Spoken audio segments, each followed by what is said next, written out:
जनाब मौलाना सुफियान नदवी को आपके बीच कि मेरा मालिक मेरी ख्वाहिश से बढ़कर भेज देता है। देखिएगा शेर, मेरा मालिक मेरी ख्वाहिश से बढ़कर भेज देता है, मैं कतरा जब भी मांगू वो समंदर भेज देता है। मेरा मालिक मेरी ख्वाहिश से बढ़कर भेज देता है, मैं कतरा जब भी मांगू वो समंदर भेज देता है। अरे वो इब्राहिम कर देता है जालिम की कहानी को, वही फिरौन के घर में पैगंबर भेज देता है। वो इब्राहिम कर देता है जालिम की कहानी को, वही फिरौन के घर में पैगंबर भेज देता है। मेरा मालिक मेरी ख्वाहिश से बढ़कर भेज देता है, मैं कतरा जब भी मांगू वो समंदर भेज देता है। आइए उस ऋग्वेद अथर्ववेद सामवेद के हवाले से गुफ्तगू को सुना जाए बिला ताखीर। मैं इस वक्त गुजारिश करता हूँ हजरत मौलाना सुफियान नदवी चतुर्वेदी से कि आप तशरीफ लाएं और अपनी खिताबत से हम सबों को मुस्तफीज फरमाएं। हजरत मौलाना सुफियान नदवी चतुर्वेदी दामत बरकातुहू। अस्सलामुअलैकुम व रहमतुल्लाहि व बरकातुहू। अल्हम्दुलिल्लाह अल्हम्दुलिल्लाहि रब्बिल आलमीन अदद खल्क़िहि व रिज़ा नफ्सिहि व ज़ीनत अर्शिहि व मिदाद कलिमातिहि। अल्लाहुम्मा ला नहसी सनाअन अलैक अंत कमा अथनैत अला नफ्सिक। अल्लाहुम्मा सल्लि व सल्लिम बारिक अला सय्यिदना मुहम्मद व अला आलिहि व सहबिहि अजमईन व मन तबिअहुम बिइहसान इला यौमिद्दीन। फ़क़द क़ाल अल्लाहु तबारक व तआला फ़ी किताबिहिल मजीद वल फ़ुरक़ानिल हमीद। अऊज़ु बिल्लाहि मिनश शैतानिर रजीम। बिस्मिल्लाहिर रहमानिर रहीम। इन्नद-दीन इंदल्लाहिल इस्लाम। व क़ाल तआला वमन यब्तग़ि गैरल इस्लामी दीनन फ़लन युक़बल मिन्हु व हुवा फ़िल आख़िरति मिनल ख़ासिरीन। सदक़ल्लाहुल अज़ीम।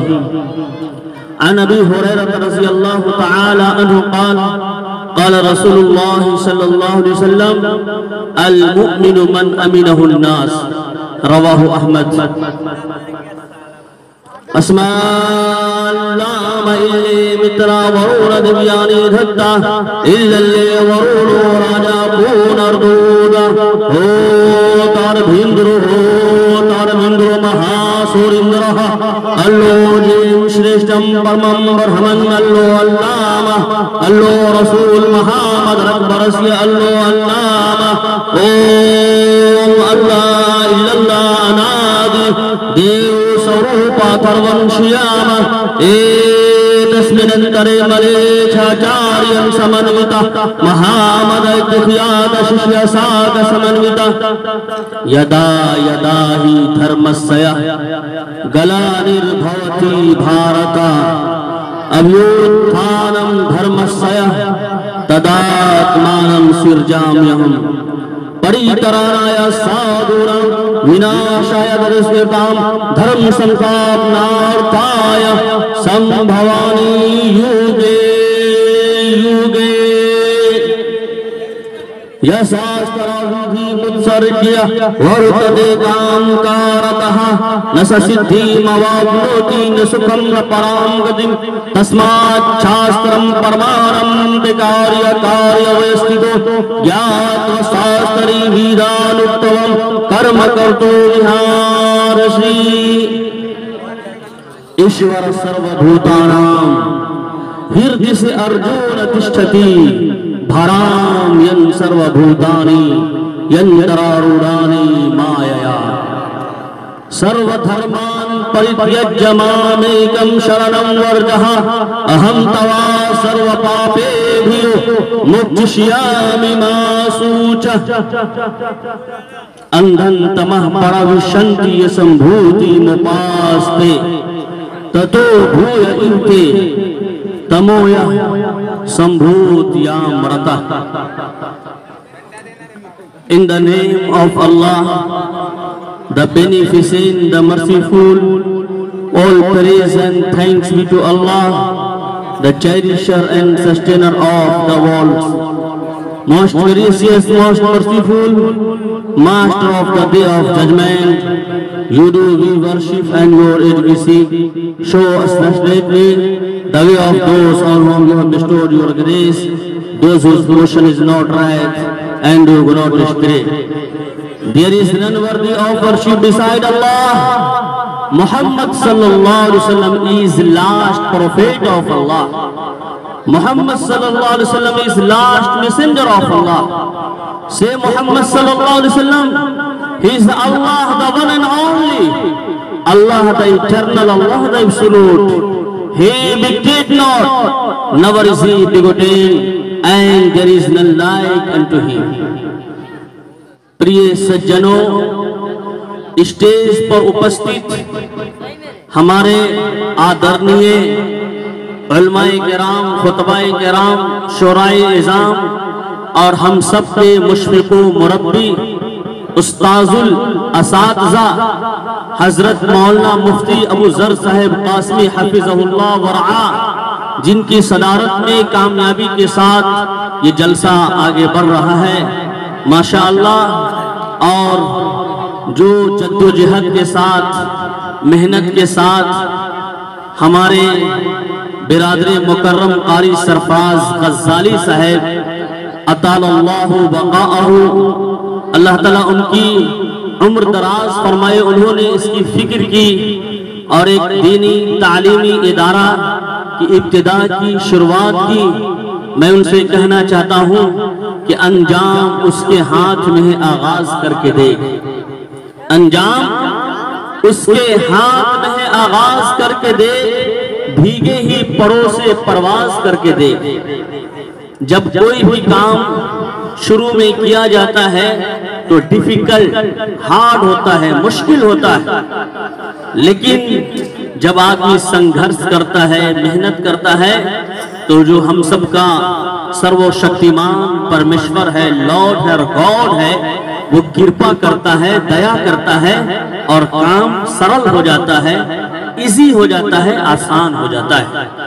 तो दोस्तों बुजुर्गों, हमसे पहले शोराए किराम जनाब अकील गौहर साहब और दूसरे हमारे बिरादरी मुकर्रम शायर इस्लाम साहब, उन तमाम ने और हमसे पहले मुकर्रीन इज़ाम ने बड़ी कीमती, बड़ी अच्छी बातें अर्ज की है। अगर उन पर ही अमल कर लिया जाए तो काफी है, चूंकि असल अमल करना है। अमल से जिंदगी बनती है, जन्नत भी जहन्नम भी। अमल से जिंदगी बनती है, जन्नत भी जहन्नम भी। ये खाकी अपनी फितरत पे न नूरी है न नारी है। और किसी शायर ने क्या कहा कि जिंदगी बेअमल हो तो जज्बात से क्या होता है। जिंदगी बेअमल हो तो जज्बात से क्या होता है, और जमीन बंजर हो तो बरसात से क्या होता है। अमल शर्त है तकमीले तमन्ना के लिए, वरना रंगीन ख्यालात से क्या होता है। सुभान अल्लाह, थोड़ा सा सुभान अल्लाह अल्हम्दुलिल्लाह कहते रहे कि नींद भागती रहे और कहने वाले को भी बेदारी का सबूत आप देते रहे। बहरहाल मैं चंद बातें आप हजरात के सामने तमाम हिंदू भाई और मुसलमान भाई सबके लिए अर्ज करना चाहता हूँ।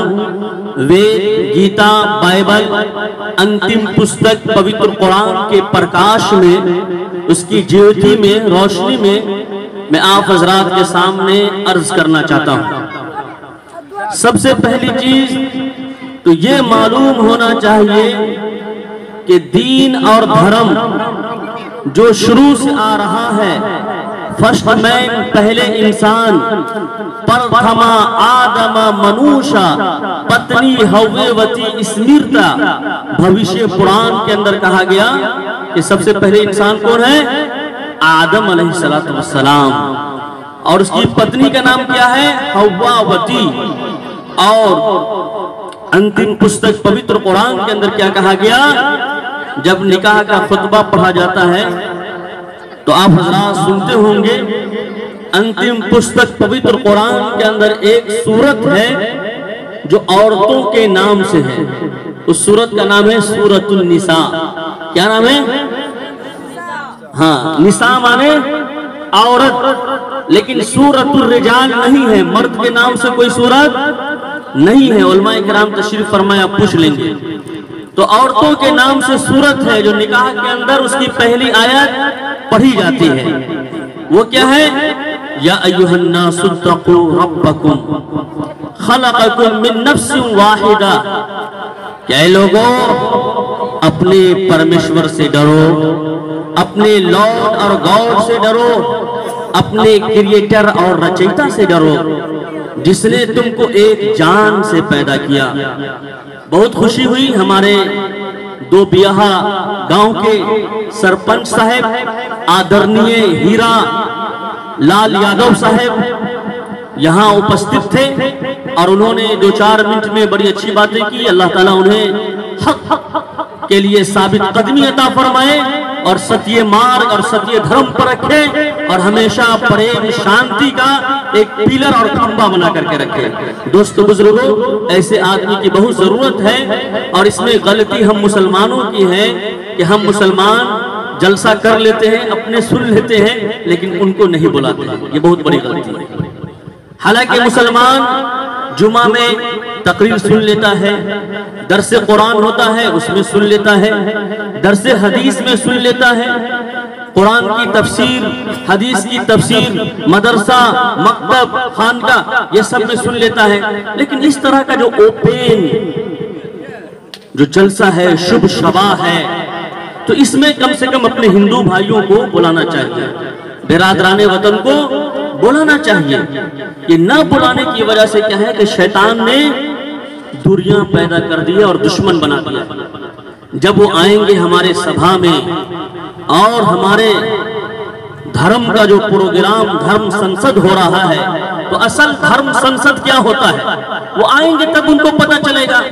और माशाअल्लाह ऐसी बात नहीं है, हमारे उलमाए किराम इस तरीके से बयान करते हैं कि कोई हमारे हिंदू भाइयों को तकलीफ होने वाली कोई बातें नहीं होती। वो प्रेम का, शांति का संदेश देते हैं। तो कभी भी जलसा हो तो आप हजरात अपने हिंदू भाइयों को जरूर बुलाइए। और अगर आप बेहतर समझे तो हमको भी बुला लीजिए, इंशाल्लाह मैं भी आ जाऊंगा। और मैं इंशाल्लाह कोशिश करूंगा कि हम अपने हिंदू भाइयों को जो उनकी वेद है, गीता है, बाइबल है, अंतिम पुस्तक पवित्र कुरान है, अंतिम महर्षि कल के अवतार नराशन महामद मोहम्मद, ये सब अलकाब जनाब मोहम्मद रसूलुल्लाह सल्लल्लाहु अलैहि वसल्लम के बारे में जो वेदों के अंदर आया है, मैं उनको इंशाल्लाह बताऊंगा।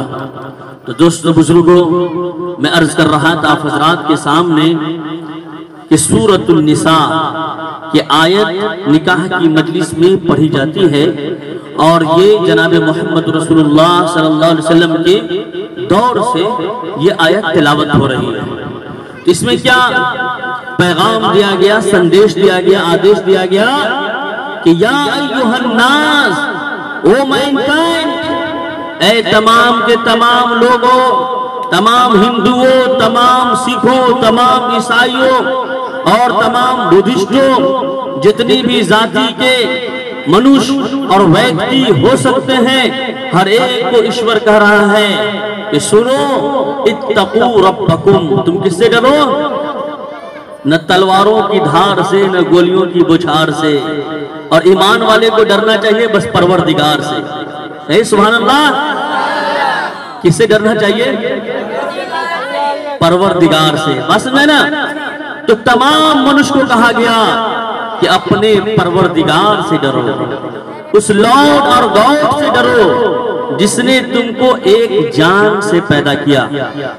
और दूसरी जगह 26वां पारा के अंदर अंतिम पुस्तक पवित्र कुरान के अंदर फिर जो है दूसरे अंदाज में बयान किया गया, या अय्युहन्नास इन्ना खलक़नाकुम मिन ज़करिन व उन्सा वजअलनाकुम शुऊबन व क़बाइल लितआरफू O mankind we created you from one person. क्या लोगों, उस लॉर्ड और गॉड से डरो जिसने तुम्हें एक इंसान से पैदा किया। His name is आदम अलैहिस्सलाम, his wife name is हव्वा अलैहिस्सलातु वस्सलाम, उनका नाम क्या है? आदम अलैहिस्सलातु वस्सलाम। अब देखिए जितने इंसान होते हैं, जितने लोग होते हैं, जितने, उन सबको क्या कहते हैं? आदमी कहते हैं। आदमी कहते हैं ना भाई। किसी को शैतान कह दीजिए, जानवर कह दीजिए तो भड़क जाएगा, हैवान कह दीजिए भड़क जाएगा। लेकिन हैवान और जानवर लोग भी एतबार से अगर कह दिया जाए तो कोई इतना टेंशन लेने वाली बात नहीं है, लेकिन आदमी भड़क जाएगा। लेकिन आदमी कहा जाए तो नहीं भड़केगा। तो आदमी कहने का कारण क्या है? आदमी कहने की वजह क्या है?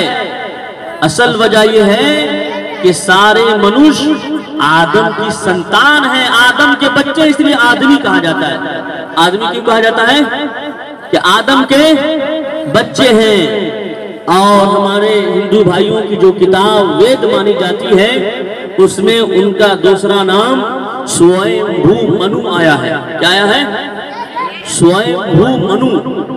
तो उसी मनु से मनुष्य कहा जाता है। आदमी को मनुष्य भी कहा जाता है, तो वही मनु से जोड़ करके मनुष्य कहा जाता है। और आदम सानी, आदम सानी किसको कहते हैं? हजरत नूह अलैहिस्सलातु वस्सलाम को, माशाअल्लाह। उनका दूसरा नाम क्या है? महाजल वाले, बलवान। तो उसको भी क्या है कि मनु के नाम से हमारे हिंदू भाइयों की किताबों में याद किया गया है। तो दोस्तों बुजुर्गों, अब ये बोतल में क्या है? पानी। इसी को इंग्लिश में क्या कहेंगे? वाटर। हिंदी में क्या कहेंगे? हिंदी में जल, हिंदी में नीर कहेंगे। संस्कृत में जल कहा जाता है, फारसी में आब कहा जाता है, अरबी में माँ कहा जाता है। अरबी में क्या कहा जाता है? अलमाउल बारिद, ठंडा पानी। तो कई चीज हुई, ये कई चीज हुई, 5 चीज। लेकिन 5 चीज नहीं हुई, ये एक चीज है। नाम इसका 5 है, लेकिन चीज कितना है? नाम इसका कितना हो गया? और भी भाषा के अंदर ले जाएंगे तो और नाम इसका बढ़ता चला जाएगा, लेकिन चीज एक ही ना हुई। तो उसी तरीके से ईश्वर के बहुत सारे अच्छे अच्छे नाम हैं। रहमान कहें, अल्लाह कहें, इंग्लिश में लॉर्ड और गॉड कहें, हिंदी में परमेश्वर कहें, बस ना फारसी में खुदा कहें। तो उसके बहुत सारे नाम हैं, लेकिन वो एक है। कितना है? कहाँ लिखा हुआ? कुरान में। कुरान में कहीं लिखा हुआ है? सब लोगों को याद होगा, अंतिम पुस्तक पवित्र कुरान का आखिरी पारा, उसके अंदर कहा गया कुल हुवल्लाहु अहद। क्या कहा गया? से मोहम्मद सल्लल्लाहु अलैहि वसल्लम, he is Allah the one and only, Allah the eternal, Allah the absolute, He imitate not, never is He begotten, and there is none like unto Him। उस जमाने में अंतिम महर्षि कल्कि अवतार नराशंस मोहम्मद सल्लल्लाहु अलैहि वसल्लम के पास लोग आए, प्रश्न किया, सवाल किया, क्वेश्चन किया कि आप बताएं कि वो ईश्वर कैसा है, कौन है, कितना है। बात सुना रही है? तो हजरत जिब्राइल अलैहिस्सलातु वस्सलाम इस सूरत को लेकर के आए, यानी ये सूरत अवतरित हुई और इसके अंदर उस क्वेश्चन का आंसर दिया गया, उस प्रश्न का उत्तर दिया गया और बताया गया कि वो अल्लाह कितना है? एक है। और हमारे हिंदू भाइयों का जो ब्रह्म सूत्र कहलाता है, तो वो यही बताता है कि एकम ब्रह्म द्वितीये नास्ते नेह नास्ते किंचन एकम एवं अद्वितीयम। जय लोगों, कान खोल करके सुन लो, तुम्हारा परमेश्वर एक है। कितना है? उसके अलावा जर्रा बराबर कोई नहीं है। और वो कैसा है? तो बताया कि वो निराकार है। क्या है वो? निराकार का क्या मतलब होता है? जिसका कोई स्टेचू न हो, जिसकी कोई मूर्ति न हो। कल हमारे हिंदू भाई सुन रहे होंगे, तो हो सकता है आपसे पूछें कि चतुर्वेदी साहब आए थे और उन्होंने क्या है कि स्पीच दिया, बयान किया, आप हमको कुछ बताएं तो बता सकेंगे ना? तो वो ईश्वर कैसा है? निराकार है। उठ जा बेटा, उठ जा। क्या है? निराकार है। उसका कोई आकार नहीं है, उसकी कोई मूर्त नहीं है, उसका कोई स्टेचू नहीं है। अल्लाह ताला का भी कोई फोटो नहीं है कोई फोटो? उसका भी कोई इमेज नहीं है। तो वही बता गया कि अकाल मूर्त, उसकी कोई मूर्ति नहीं है, उसका कोई स्टेचू नहीं है। और हमारे हिंदू भाइयों की एक किताब है जिसका नाम है यजुर्वेद, तो उसके अंदर भी बताया गया कि वो ईश्वर ऐसा है कि उसकी कोई मूर्ति नहीं है। नतस्य परातीम असती यस नाम महत्तशा, कि उस ईश्वर की कोई मूर्ति नहीं है, उसका कोई स्टेचू नहीं है। और दूसरी जगह कहा गया न मार न जिर्यती, वो ईश्वर ऐसा है जो न कभी मरता है न कभी बूढ़ा होता है। बात सुन रही है? वो कैसा है? न कभी मरता है और न कभी बूढ़ा होता है। और कुरान में कहा गया वो भी आप लोगों को याद होगा, अल्लाहु ला इलाहा इल्ला हुवल हय्युल क़य्यूम। क़य्यूम वो कायम है और पूरी दुनिया को कायम रखे हुआ है। और हय के माना होता है जिंदा जावेद, वो कभी मरता नहीं है। वो क्या होता है? हाँ। और हमारे हिंदू भाइयों के अंदर कहा गया कि वो ईश्वर ऐसा है जो अमर है। अमर के माने क्या होता है? जो कभी मरे नहीं। बस में ना भाई, श्री रामचंद्र जी आए थे, वो भी दुनिया से चले गए। श्री कृष्ण जी आए थे, वो भी चले गए। और उन लोगों ने भी ये संदेश दिया कि मेरी पूजा मत करो। किसकी पूजा करो? एक ईश्वर की पूजा करो। राम रामाय नमः। जो श्री रामचंद्र जी के शागिर्द थे, स्टूडेंट थे, तो उन्होंने पूछा कि मैं किसकी भक्ति करूं, किसकी इबादत करूं? तो श्री रामचंद्र जी ने कहा कि जो रामों का राम है उसकी इबादत करो। किसकी इबादत करो? तो कहा इबादत का तरीका क्या होगा? तो हमारे हिंदू भाइयों की एक किताब है श्री राम अमृत तत्व। क्या नाम है किताब का? तो उसके अंदर कहा प्रथमा तारका चैवा द्वितीया दंड मुच्यते तृतीया कांडला कारका चतुर्थ अर्ध चंद्रका पंच बिंदु संयुक्त ओम नित्य ज्योति रूप का। ये कहा गया कि पहले नंबर पर सीधे खड़े हो जाओ। क्या करो? दूसरे नंबर पर झुक जाओ। जिस तरीके से इयरिंग, कान की बाली टेढ़ी होती है या चांद टेढ़ा रहता है। और तीसरे नंबर पर बैठ जाओ। और चौथे नंबर पर क्या करो? 8 अंगों से इबादत करो। साष्टांग, अष्ट अंग, 8 अंग से इबादत करो। 8 अंग से इबादत कब होती है? जब आदमी सजदे में जाता है। कहां जाता है? तो उसमें 8 अंग लगता है। तो ये किसने बताया? श्री रामचंद्र जी ने बताया अपने स्टूडेंट को। और देखिए, हम लोग नमाज कहते हैं, ये नमाज अरबी लफ्ज नहीं है, कुरान हदीस में कहीं नहीं है। कुरान हदीस में नमाज का लफ्ज नहीं है। उलमाए किराम तशरीफ फरमाया, पूछ लेंगे। नमः के माने होता है झुकना, नमः के माने, और अज के माना होता है वो ईश्वर जो अजन्मा है, उसको किसी ने जन्म नहीं दिया। अल्लाह को किसी ने जन्म, लम यलिद वलम यूलद, न वो किसी का बाप है और न किसी का बेटा है। तो अजन्मा ईश्वर के सामने झुकना ये नमाज कहलाता है। सुभान अल्लाह। क्या कहलाता है? नमाज कहलाता है। और अरबी में इसको मालूम है नमाज को क्या कहा जाता है? सला। जब मुअज्जिन साहब अजान देते होंगे तो क्या कहते होंगे? हय्या अलस सला, आओ नमाज की ओर। हय्या अलल फलाह, सफलता प्राप्त करने आओ। क्या कहते हैं मुअज्जिन साहब? कामयाबी, सक्सेसफुल होना चाहते हो तो इधर आ जाओ मस्जिद की तरफ।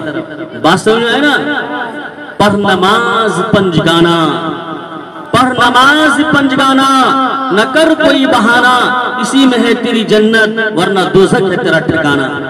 तो इंशाअल्लाह नमाज पढ़ेंगे ना, फजर से पूरी मस्जिद भरी रहेगी इंशाअल्लाह, है कि नहीं?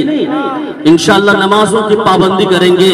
तो दोस्तों बुजुर्गों, ये 3 कारण हैं दूरी पैदा होने के। हिंदू मुस्लिम में जो दुश्मनी हो रही है और दूरी हो रही है, उसका 3 कारण है। क्या कारण है? ओट, नोट और खोट। कितना? ओट और नोट और खोट, यानी हृदय में दिल के अंदर पाप है, खोट भरा हुआ है, बोक्स है, इनाद है, कीना है, कपट है, और क्या है, नोट के चक्कर में लड़ाओ और हुकूमत करो।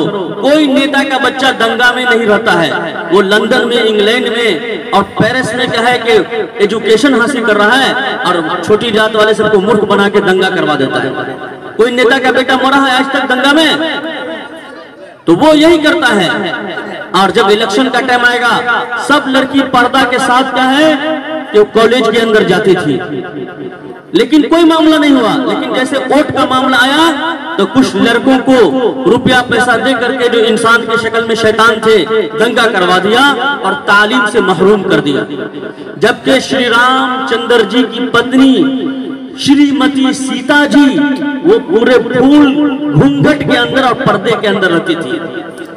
हनुमान जी को जब कहा गया कि तुम उसके गर्दन में माला डालो, तो वो अपनी भाभी को पहचान नहीं रहे थे। तो उनसे पूछा, कारण पूछा कि तुम क्यों अपनी भाभी को नहीं पहचान रहे हो, माला क्यों नहीं पहना रहे हो? तो कहा, मैं अपनी भाभी का चेहरा अभी तक देखा ही नहीं, वो तो हमेशा पर्दे में रहती थी। किस में रहती थी? पर्दे में रहती थी। दोस्तों बुजुर्गों, और ऋग्वेद के अंदर भी वो कहा गया औरतों को कि वो क्या है कि पर्दा करे, नजरों को झुका करके रखे। तो ये नेता सब तो जाहिल होता है, और जाहिल आदमी को क्या है कि उसमें शामिल करके क्या है कि दंगा करवाता है, लड़ाता है, झगड़ा करवाता है। हर कीमती चीज पर्दे में होती है कि नहीं होती है? जिसके अकल पर पर्दा पड़ जाए फिर वो पर्दा नहीं करते। जिसकी अकल पर पर्दा पड़ जाए, और देखिए जैसी भी लड़की हो, चाहे नाचने वाली हो, हीरोइन हो, गाना बजाने वाली हो, तो कम से कम जिस दिन उसकी शादी होती है, दुल्हन बनती है, उस दिन पर्दा करती है कि नहीं करती है? जो नेता सब इसकी मुखालफत कर रहा है, उसकी बीवी और उसकी बेटी भी ऐसे नंगी टहलती होगी, लेकिन जिस दिन दुल्हन बनेगी उस दिन वो जरूर पर्दा करेगी। बात समझ में है ना? लेकिन उसकी अकल पे पर्दा पड़ गया है। वो आकाशीय पुस्तक को पढ़ते नहीं है, समझने की कोशिश नहीं करते हैं, अंधभक्ति में क्या है कि मुब्तला है। दोस्तों बुजुर्गों, और देखिए अभी कोरोना वाला मामला था तो पूरा फुल पर्दे में रहता था कि नहीं रहता था? और अभी भी हॉस्पिटल के अंदर देखिए डॉक्टर को फुल पर्दा कर लेता है, पूरा एकदम जो है पता नहीं चलता जिन्नात है कि इंसान है। इस तरीके से क्या है कि पोशाक पहन लेता है। ये होता है कि नहीं होता है? आप फिर ठंडी में देखिए मोटी मोटी चादर और ये और वो ओढ़ करके पर्दा करती है, उसकी माँ बहनें करती है कि नहीं करती है? तो इस्लाम जो इंसान का नेचर कहता है, जो इंसान का ज़मीर कहता है, वही क्या है कि इस्लाम का कानून है। इस्लाम का ऐसा कानून नहीं है कि बदलता रहे, परिवर्तन होता रहे। और इस्लाम ये कोई क्या है कि न्यू रिलीजन, ये नया धर्म नहीं है। ये तो उस जमाने से आ रहा है जिस जमाने से दुनिया कायम है। क्या है? अंतिम पुस्तक पवित्र कुरान के अंदर कहा गया कि इन्नद्दीन इंदल्लाहिल इस्लाम, कि ईश्वर के नजदीक जो धर्म और दीन मकबूलियत का दर्जा रखता है वो दीन इस्लाम है। क्या है? इसी को कभी सनातन धर्म कहा गया और इसी को कभी शाश्वत धर्म कहा गया। जैसे पानी और जल की मिसाल आपने देखी, ये लैंग्वेज और भाषा का फर्क है। दोस्तों बुजुर्गों, आदम अलैहिस्सलाम की शरीयत में भी शिर्क हराम था, झूठ बोलना हराम था, और चुगली करना हराम था, लड़ाई झगड़ा करना हराम था। हजरत नूह अलैहिस्सलाम की शरीयत में भी झूठ बोलना, चुगली करना, दंगा करना हराम था। और उसी तरीके से हजरत मूसा अलैहिस्सलाम, हजरत ईसा अलैहिस्सलाम, हजरत इब्राहीम अलैहिस्सलाम, आप आते चले जाएं और जनाब मोहम्मद रसूलुल्लाह सल्लल्लाहु अलैहि वसल्लम हर एक की शरीयत में जो चीजें पहले हराम थी वो अब भी हराम है, जो चीजें पहले हलाल थी वो अब भी हलाल है, सिवाय चंद चीजों के। कुछ चीजों के अंदर तब्दीली हुई है, कुछ चीजों के अंदर परिवर्तन हुआ है, बाकी आम तौर पर जो हराम और हलाल की चीजें आ रही है वो उसी वक्त से आ रही है। तो इसको समझना पड़ेगा। और ये दीन अलग अलग नहीं होता है, मजहब अलग अलग नहीं होता है, शरीयत अलग अलग नहीं होती है, कुछ चीजें बदल दी जाती है। आप देखिए अंतिम पुस्तक पवित्र कुरान के अंदर कहा गया, ऐ अंतिम महर्षि सल्लल्लाहु अलैहि वसल्लम, आपको जो संदेश दिया जा रहा है ये कोई नया नहीं है। आप देखिए 24 पारा लास्ट पेज, मा युक़ालु लका इल्ला मा क़द क़ील लिर्रुसुल मिन क़ब्लिक। ऐ मोहम्मद सल्लल्लाहु अलैहि वसल्लम, आपसे जो बातें कही जा रही है वही का नुज़ूल हो रहा है, ये कोई नई बात नहीं है, ये आपसे पहले रसूलों को भी यही कहा गया था। और उसके आगे बढ़े तो 25वां पारा तीसरा पेज में आप देखें तो अल्लाह तबारक व तआला का इरशाद है, शरअ लकुम मिनद्दीनी मा वस्सा बिही नूह व इब्राहीम व मूसा व ईसा अन अक़ीमुद्दीन, कि यही शरीयत तो दी गई थी नूह अलैहिस्सलातु वस्सलाम को और मूसा अलैहिस्सलातु वस्सलाम को, ईसा अलैहिस्सलातु वस्सलाम को, इब्राहीम अलैहिस्सलातु वस्सलाम को। ये कोई नई चीज नहीं है।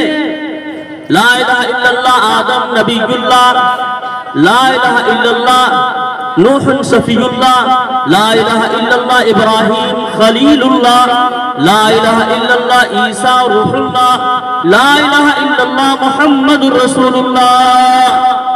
तो यही पैगाम है, यही संदेश है कि एक ईश्वर की पूजा और प्रार्थना करना है, एक ईश्वर के सामने माथा झुकाना है।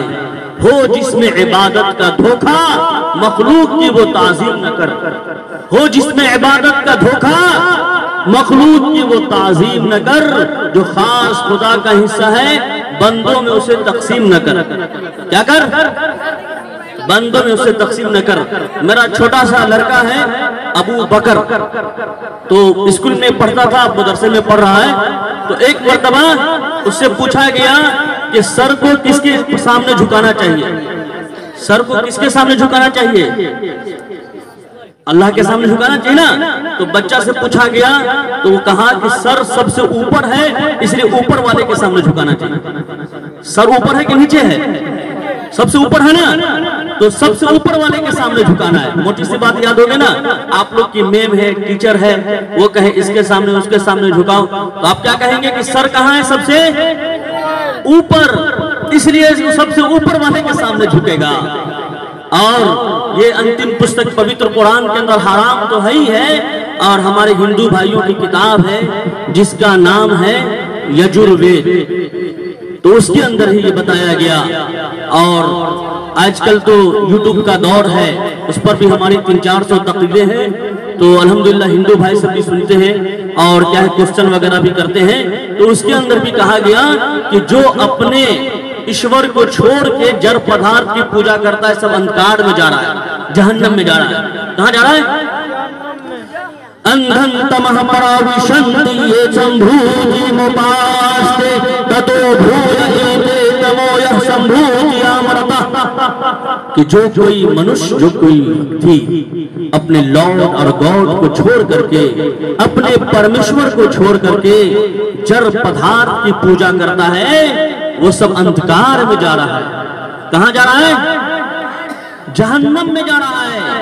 चांद की पूजा नहीं करना है, जो चांद को बनाया उसकी पूजा करना है। सूरज की पूजा नहीं करना, जो सूरज का रचयिता है, क्रिएटर है, उसकी इबादत करनी है। धरती का पूजा, धरती की इबादत नहीं करनी है, बल्कि जो धरती को पैदा किया इसका क्रिएटर है उसकी इबादत करनी है। मोटी सी बात समझिए, देखिए, अगर जिसको आदमी खुदा मान लेता है तो उसका मान सम्मान करता है, उसकी इज्जत करता है ना।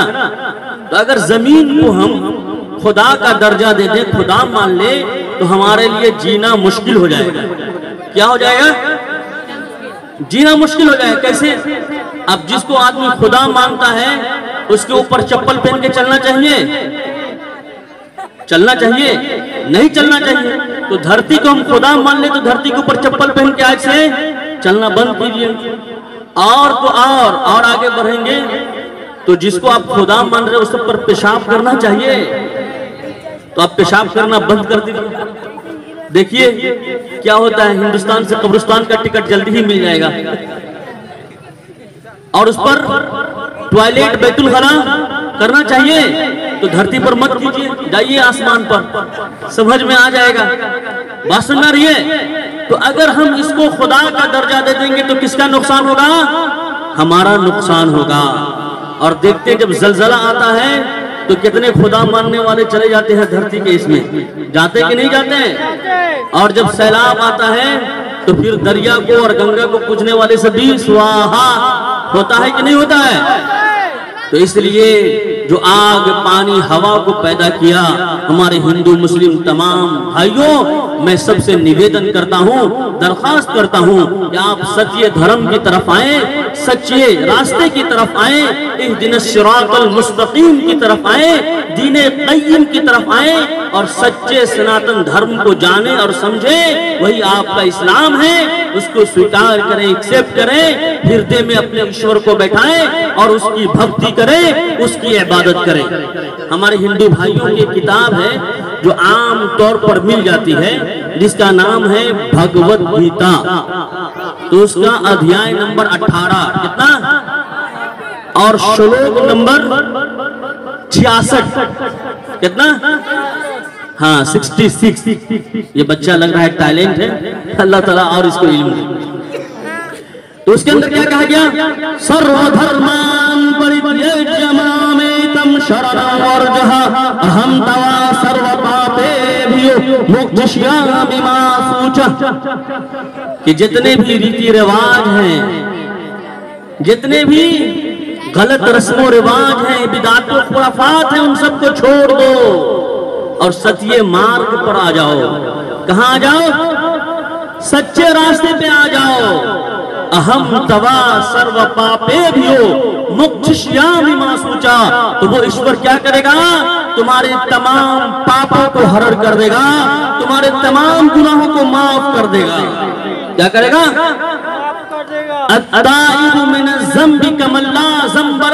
कि जो आदमी रोता है, गिड़गिड़ाता है, अपने ईश्वर और लॉर्ड गॉड से माफी मांग लेता है तो ईश्वर उसको माफ कर देता है और वो ऐसा बन जाता है गोया कि वो कभी पाप किया ही नहीं है। बात सुनना रही है?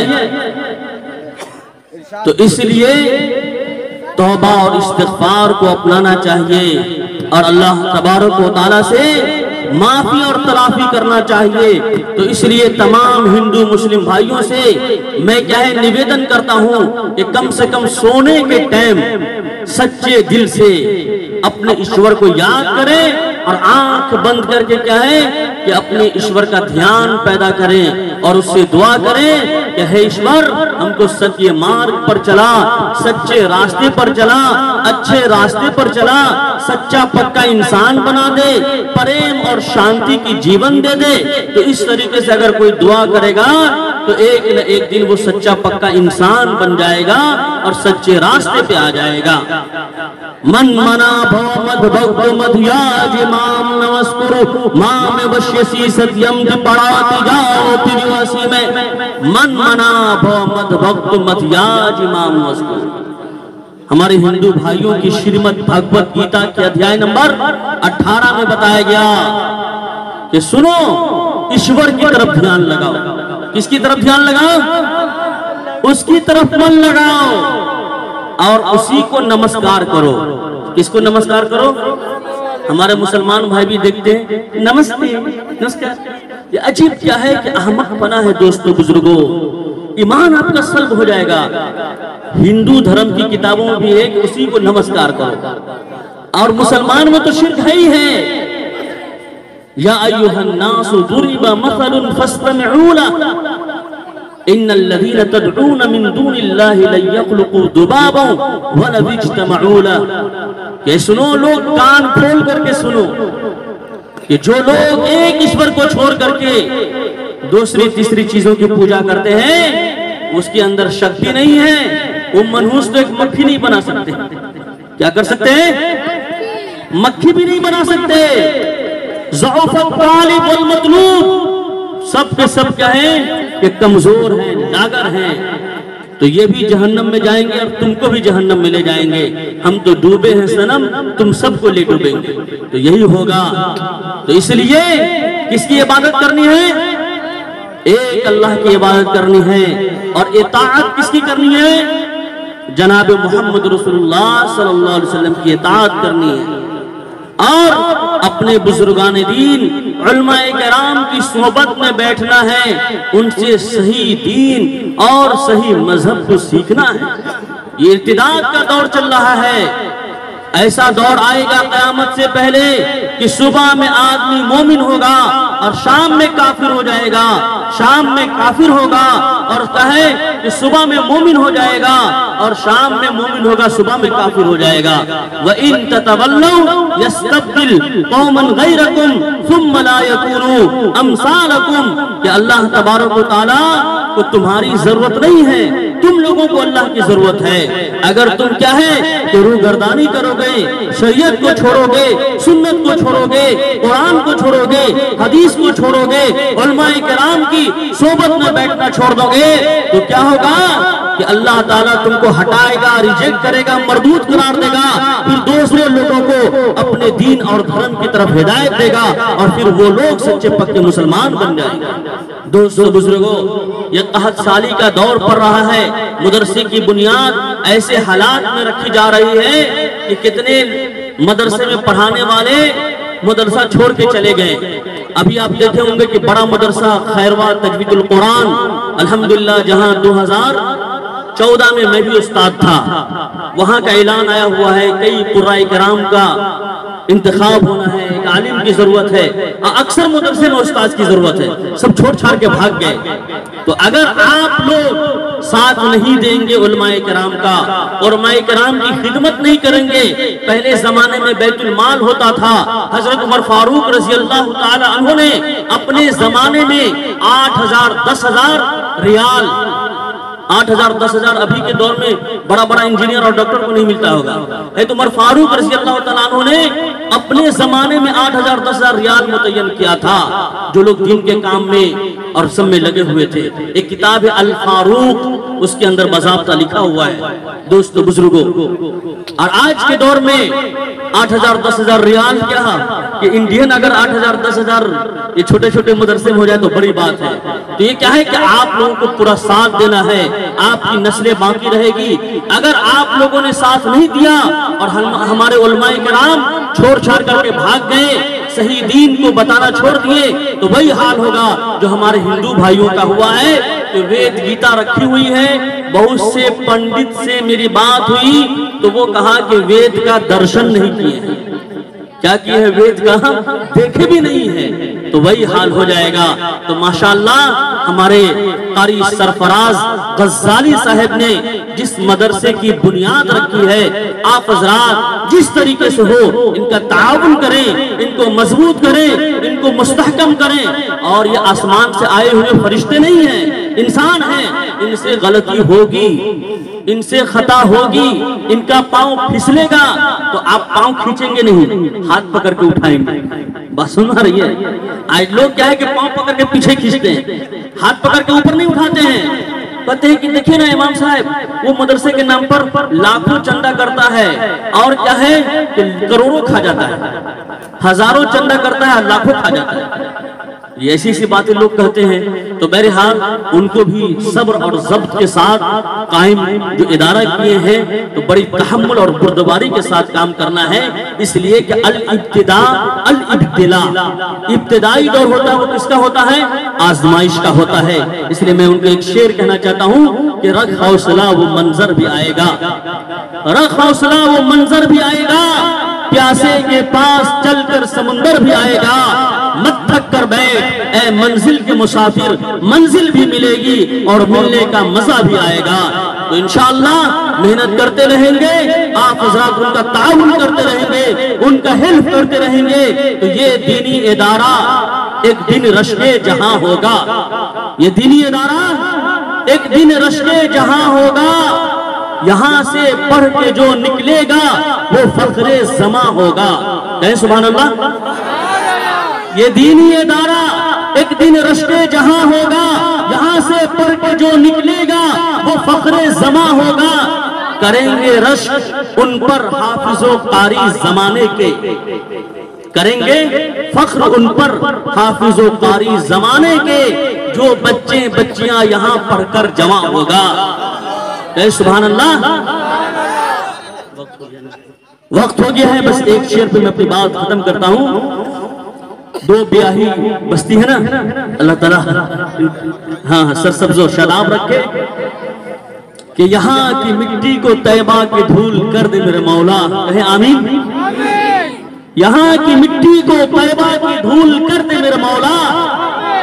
यहाँ के अफराद को पाबंदे रसूल कर दे मेरे मौला। महक जाए दमक जाए जहां से ये गुजरे, महक जाए दमक जाए जहां से ये गुजरे, हम सबको ऐसा मदनी फूल कर दे मेरे मौला। आमीन या रब्बल आलमीन।